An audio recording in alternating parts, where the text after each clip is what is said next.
Ako si Josefa Planilla Isiderio, naga-star sa Magsaysay Street, Poblacion Aim lang, North Cotabato.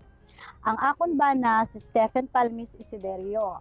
May ara kami anong kabata. Si Jade, 32, si Stephen John, IT graduate, 27, si Judy Ann, 24 years old, si Gwen Mark, 4th year college, 23 years old, si John Paul, grade 12, 18 years old, kag si Sabrina, grade 2, 7 years old. Isa ako ka negosyante sang ukay-ukay, kag diri kami nagakuha sang amon mga panginahanglan. Ilabi na gid sa pagpaeskwela sang amon mga bata. Bag-o nag-pandemic, ang amon pagsinarayo, pagkatapos namon abri sang tindahan, ihatid namon ang amon bata sa eskwelahan. Nga kinder pa lang sa tunga panahon. Ang mga dalagko ko na nga mga bata, mansiglakat na lang sa ilang mga eskwelahan. Pag uli nila, mansig ubra sila sa mga obligasyon sa amon balay, kag pagkatapos, panyapon, mansig bukad sila sa ilang mga notebook. Ang amon bata nga kinder, ginalantaw ko ang iya mga notebook kung may ara siya assignment. So, nga nag-pandemic, ang tatlo ko ka estudyante, naga-module na lang. Amo nga ako bilang nanay, mas gintutukan ko ang akon mga bata sa ilang mga module. Kay kung kaisa, nakadungan sa module ang ilang obra sa sulod sa amon panimalay kay sa amon tindahan. Kada Lunes, nagalakat sila sa eskwelahan para magkuha sang ilang module. Kag ako naman ang nagakuha sang module sang akon bata nga ara pa lang sa elementary. Kag pagkatapos ang duha ka semana, ibalik naman namon ang mga module kag magkuha naman sang bag-o.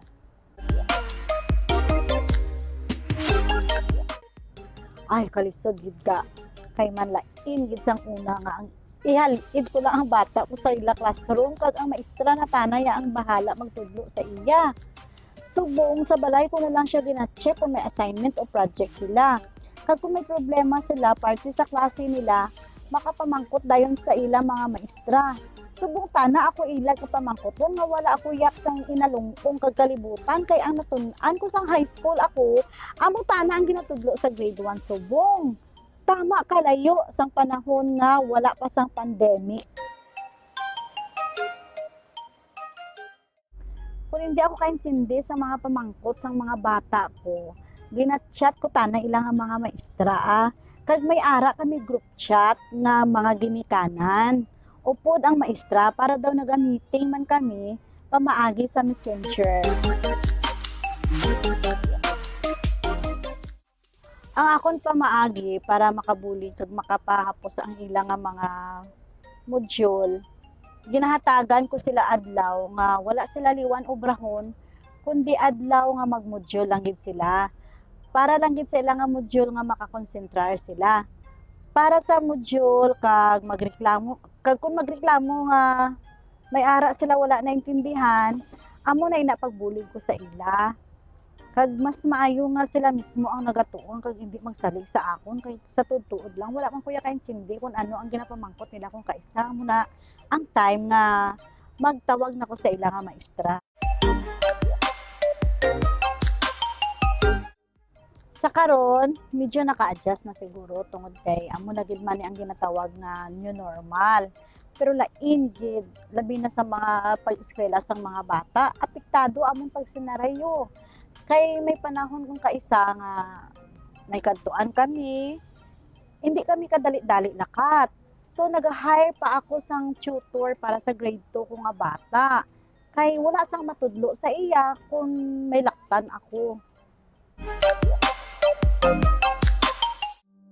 Para sa akon mga bata, labi na gid kay Gwen, kay John Paul, kay Sabrina, laban lang ta. Kaya ninyo makatapos ang inyong pag-eskwela, bisan may pandemic. Pasensya lang mga anak, Aldo Milby ko. Pasensya lang kung kaisa nga may kakulangan man ako. Kay gaugtas ako kung hindi ko balaan ang inyong mga pamangkot sa akon. Pag para sa mga ginikanan, laban Japan ng yapon kita mga Mars. Padayunon ta ang pagbulig sa atong kabataan, labi na gid sa ilang nga pagtuon hasta nga makatapos sila.